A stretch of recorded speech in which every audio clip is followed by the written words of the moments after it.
Hello friends, welcome to exam join YouTube channel. आज का जो हमारा टॉपिक है वह है बजट। ठीक है, बजट का टॉपिक है, काफ़ी करंट है। इसमें से क्वेश्चन पूछे जाने के चांसेस बहुत ज़्यादा होते हैं। करंट टॉपिक है तो जो आगे वाले एग्ज़ाम बनेंगे आएंगे उसमें से क्वेश्चन बनेगा। तो चलिए फिर इसको स्टार्ट करते हैं। सबसे पहले केंद्रीय बजट 2024-25 बजट है तो उसका इतिहास देख लेते हैं थोड़ा सा। बजट शब्द का जो अर्थ है वो फ्रेंच भाषा के शब्द बुजेट से लिया गया है, जिसका अर्थ है चमड़े का थैला। बजट सरकार का वार्षिक लेखा जोखा होता है। ठीक है, इनका वार्षिक लेखा जोखा होता है जिसमें इनके व्यय और आय शामिल होते हैं, यानी कितनी इनकम और कितना एक्सपेंडिचर ये इसमें शामिल होता है। जैसे एक फैमिली में बहुत फॉर एग्ज़ाम्पल एक फैमिली है, फैमिली की इनकम 50,000 है। ठीक है, मंथली। तो एक फैमिली भी 50,000 कैसे कैसे खर्च करेगी, कितना बचाएगी, तो फैमिली के पर्सपेक्टिव से सोचा जाए तो इस प्रकार पूरे देश का बजट होता है कि उनके पास कितना पैसा है, कहाँ पे खर्च करेगी, कहाँ से उनको इनकम आएगा, ये सब चीज़ें होती हैं। तो ये बहुत हाई लेवल पे होती हैं, पूरे देश को नज़र में रखते हुए, हर सेक्टर को ध्यान में रखते हुए तैयार किया जाता है। ठीक है, बजट को अनुच्छेद 112, तो इसमें बजट का विवरण है, लेकिन जो अनुच्छेद 112 है डायरेक्ट बजट नहीं इसको बोला जाता। अनुच्छेद 112 विवरण करता है वार्षिक वित्तीय विवरण। ठीक है, तो इसका मतलब बजट ही हुआ। ठीक है, तो बजट का वर्णन अनुच्छेद 112 में है। तैयार कौन करता है? आर्थिक मामलों के विभाग के अंतर्गत ये तैयार किया जाता है, वित्त मंत्रालय के अंतर्गत आता है, तो इनके द्वारा ये तैयार किया जाता है। बाकी नीति आयोग के भी सदस्य इसमें शामिल होते हैं। ठीक है, मोदी सरकार का ये 11वां पूर्णकालीन बजट था जो अब की वाला था। ये बजट 23 जुलाई 2024 को, ठीक है, पेश किया गया। डेट भी याद रख सकते हैं आप। भाषण 1 घंटा 20 मिनट तक था। निर्मला सीतारमण जो कि भारत की वित्त मंत्री हैं, इनका जो भाषण था 1 घंटा 20 मिनट का था। निर्मला सीतारमण ने लगातार 7वीं बार बजट पेश किया है। ठीक है, जिन्होंने मोरारजी देसाई को पीछे किया है। अब इसको आपने ध्यान से समझना है ये एक्चुअल में है क्या। मोरारजी देसाई ने टोटल 10 बार बजट पेश किया, जो कि ये भी एक रिकॉर्ड है। मोरारजी देसाई के द्वारा 10 बार बजट पेश किया गया था, लेकिन इन्होंने 6 बार लगातार बजट पेश किया था। इनका रिकॉर्ड निर्मला सीतारमण ने तोड़ा है, इन्होंने 7 बार लगातार बजट पेश किया है। ठीक है, बाकी जो है मोरारजी देसाई, तो इन्होंने 10 बार बजट पेश किया है, ये इन्हीं के नाम अभी रिकॉर्ड है। लेकिन लगातार पूछा जाएगा तो लगातार 7वीं बार बजट पेश निर्मला सीतारमण ने किया है। मोरारजी देसाई ने लगातार 6 बार किया था। 2017 में रेल और केंद्रीय बजट को मिला लिया गया था। इससे पहले ये रेल बजट और जो केंद्रीय बजट था वो अलग अलग होता था। 2017 में इसका विलय कर दिया गया। अब आगे देखते हैं। भारत का पहला पेपरलेस बजट 2021 में। अब ये देखिए, अब इससे पहले ये होता था, जो ये आप पीछे वाला भाग देख रहे हैं, सूटकेस होता था। बजट एक सूटकेस में पैक होता था पूरा, और इसका पेपर होते थे। लेकिन 2021 में पहला पेपरलेस बजट निर्मला सीतारमण के द्वारा पेश किया गया टैबलेट पे। ठीक है, टैबलेट पे इन्होंने बजट को पेश किया था। अब की ये चौथा पेपरलेस बजट था। ठीक है, ऐसा बैग था इनका, ये जो लेके आए थे भारत का ये बना हुआ था। ठीक है, तो ऐसा ये बैग था। पेपरलेस बजट चौथा था अब की, जो कि टेबलेट के द्वारा सबको सुनाया गया। भारत में पहला बजट 18 फरवरी 1860 में पेश किया गया था, तो जिसका टाइम था जेम्स विल्सन, तो इन्होंने पेश किया था। ठीक है, जब भारत स्वतंत्र नहीं था, तो वायसराय लॉर्ड कॉनिन के शासनकाल में भारत का पहला बजट 18 फरवरी 1860 को पेश किया गया था। गणतंत्र भारत का पहला बजट जो पेश हुआ वह हुआ 28 फरवरी 1950 को। तो इसको किसने पेश किया था? जॉन मथाई, वित्त मंत्री जॉन मथाई ने भारत का गणतंत्र भारत का पहला बजट पेश किया था। प्रधानमंत्री रहते हुए जिन्होंने बजट पेश किया वो देखिए, पंडित जवाहरलाल नेहरू, इंदिरा गांधी, राजीव गांधी, इन्होंने प्रधानमंत्री रहते हुए भी बजट पेश किया है, क्योंकि इन्होंने प्रधानमंत्री रहते रहते वित्त मंत्रालय का भी कार्यभार संभाला था, यानी फाइनेंस मिनिस्टर भी यही थे। ठीक है, कॉरपोरेट टैक्स की शुरुआत जो हुई थी 1987 के बजट में राजीव गांधी द्वारा हुई थी कॉरपोरेट टैक्स की शुरुआत, पूछा जा सकता है एग्ज़ाम में। भारत की पहली वित्त मंत्री इंदिरा गांधी थी।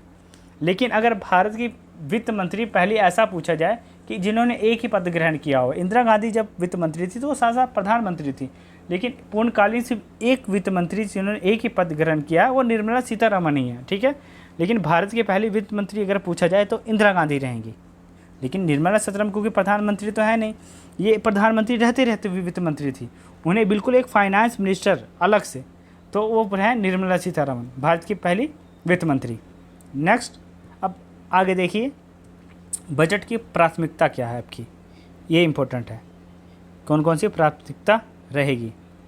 कृषि में उत्पादन और लचीलापन, ये प्राथमिकता है, ठीक है। इंग्लिश में भी देखते हैं।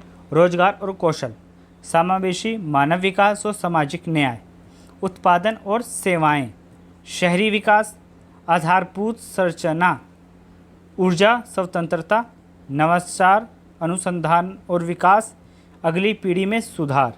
तो इनको मेन पॉइंट ध्यान में रखते हुए बजट को पेश किया गया है। अब इसको इंग्लिश में देखिए। Productivity and Reliance in agriculture, employment and skill पे ध्यान दिया जाएगा। Inclusive human development and social justice, manufacturing and service पे ध्यान दिया जाएगा।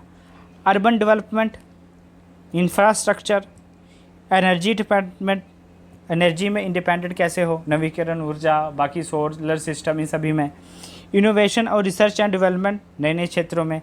नेक्स्ट जनरेशन रिफॉर्म, तो बजट की प्राथमिकता यही रहेगी आपकी। अब आगे देखिए, नेक्स्ट देखते हैं खर्चों का ब्यौरा, देखिए कैसे कैसे है।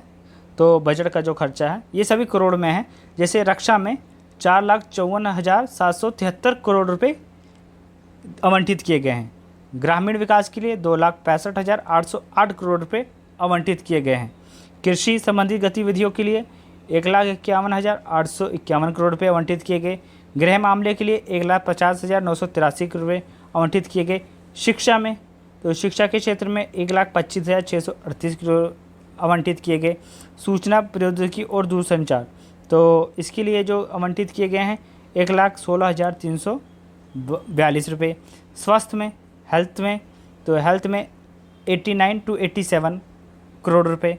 ऊर्जा में 68,769 करोड़ रुपये। समाज कल्याण में 56,501 करोड़ रुपये। वाणिज्य और उद्योग, ठीक है, वाणिज्य और उद्योग में 47,559 करोड़ रुपये आवंटित किए गए हैं। सारा बजट तो सही है, लेकिन जो हेल्थ का है इसका थोड़ा ज़्यादा होना चाहिए था, 89 to 87 है, क्योंकि हेल्थ के क्षेत्र में भी इंडिया को काफ़ी आगे बढ़ना चाहिए, ठीक है।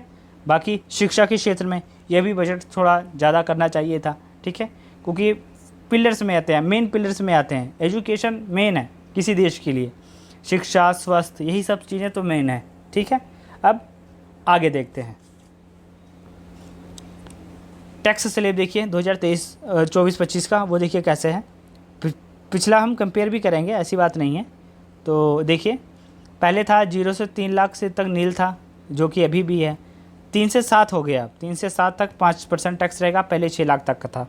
7 से 10 लाख तक 10%, पहले 6 से 9 लाख तक था। 10 से 12 लाख तक 15%, पहले 9 से 12 लाख था। अब आगे सेम ही है, ठीक है। 12 से 15 लाख तक 20%, 15 लाख से ऊपर 30%, ऐसे ही है, ठीक है। तो ये वाला मेन आप याद रखना है, ठीक है, ये मेन है। 0 से 3 लाख नील, 3 से 7 लाख 5% टैक्स लगेगा। 7 से 10 लाख 10% टैक्स लगेगा। 10 से 12 लाख 15% टैक्स लगेगा। 12 से 15 लाख 20% टैक्स लगेगा। 15 लाख के ऊपर 30% टैक्स लगेगा। तो टैक्स रिफॉर्म में कुछ हुए हैं, ठीक है, काफ़ी इंपॉर्टेंट है जो चेंज किए गए हैं।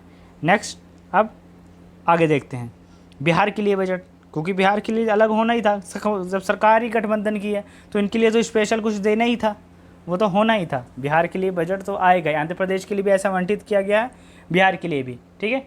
आंध्र प्रदेश के लिए 15,000 करोड़ रुपए तक आवंटित किए गए हैं। बिहार के लिए देखिए, बिहार में सड़क प्रोजेक्ट के लिए 26,000 करोड़ रुपये सिर्फ सड़क प्रोजेक्ट के लिए दिए गए हैं। बिहार में 21,000 करोड़ रुपये पावर प्लांट के लिए दिए गए हैं। बिहार बाढ़ आपदा प्रबंधन के लिए 11,000 करोड़ का प्रावधान है, क्योंकि बिहार में जब बारिश होती है हर साल बाढ़ आती है वहाँ पे, ठीक है। तो 11,000 करोड़ रुपये सिर्फ बाढ़ आपदा प्रबंधन के लिए दिए गए हैं।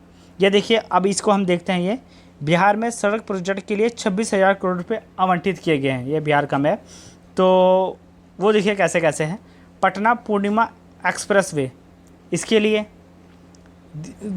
निर्माण किया जाएगा। बक्सर भागलपुर एक्सप्रेसवे, बोध गया राजगीर वैशाली दरभंगा के में सड़कों का काम किया जाएगा। बक्सर में गंगा नदी पर नया 2 लेन वाला पुल तैयार किया जाएगा। तो ये सब 4 चीज़ें हैं जिसमें सड़क निर्माण के लिए बिहार में मेन फोकस किया गया है। इनके लिए तो स्पेशल देना ही था क्योंकि सरकार ही जब गठबंधन की है। अब नेक्स्ट आगे कृषि क्षेत्र में देखिए, तो कृषि क्षेत्र में देखिए क्या क्या किया गया है। कृषि और संबंधित गतिविधियाँ 1,51,851 करोड़ रुपये आवंटित किए गए हैं, या तो आपको पहले ही बताया है।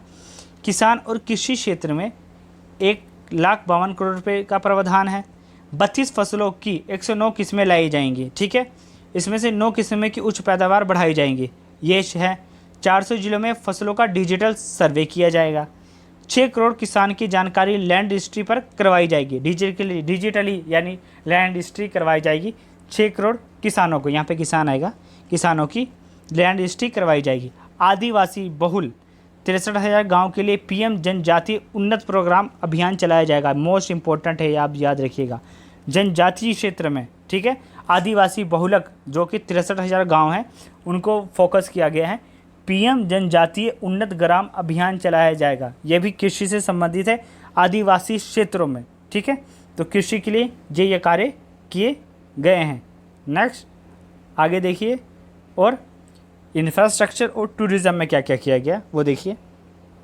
इसमें भी बिहार को ही फोकस किया गया है टूरिज़्म के सेक्टर में। जैसे 25,000 ग्रामीण वस्तुओं को 12 माही यानी पूरा साल चले, ठीक है, सड़क उपलब्ध कराने के लिए प्रधानमंत्री ग्राम सड़क योजना का 4था चरण लाया जाएगा।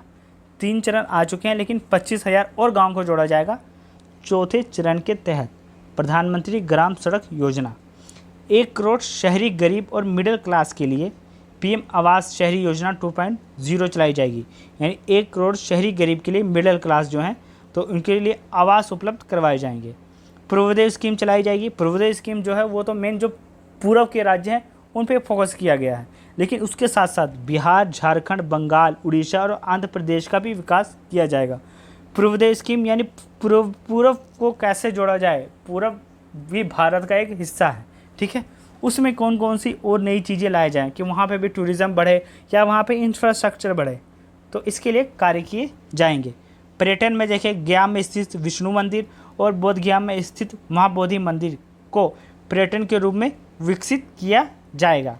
नालंदा को पर्यटन के रूप में विकसित किया जाएगा। नालंदा यूनिवर्सिटी जो है उसके एक परिसर का भी उद्घाटन किया था, उसको दोबारा रीइनोवेट किया गया है, तो प्रधानमंत्री ने उसका उद्घाटन किया था, ठीक है। तो इसको भी पर्यटन के रूप में विकसित किया जाएगा। बाकी वहाँ पे जो नालंदा यूनिवर्सिटी है उसको भी इस प्रकार सेटअप किया जा रहा है कि यहाँ धीरे धीरे उसको दोबारा चलाया जाए, ठीक है।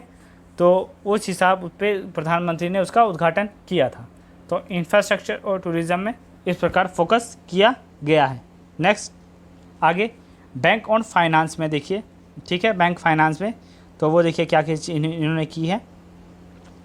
सिडबी की पहुंच बढ़ाने के लिए 3 साल में नई ब्रांच, ठीक है, खोली जाएगी, जिसमें से 24 ब्रांच इसी साल खोली जाएंगी। Small industry development bank of India ये है।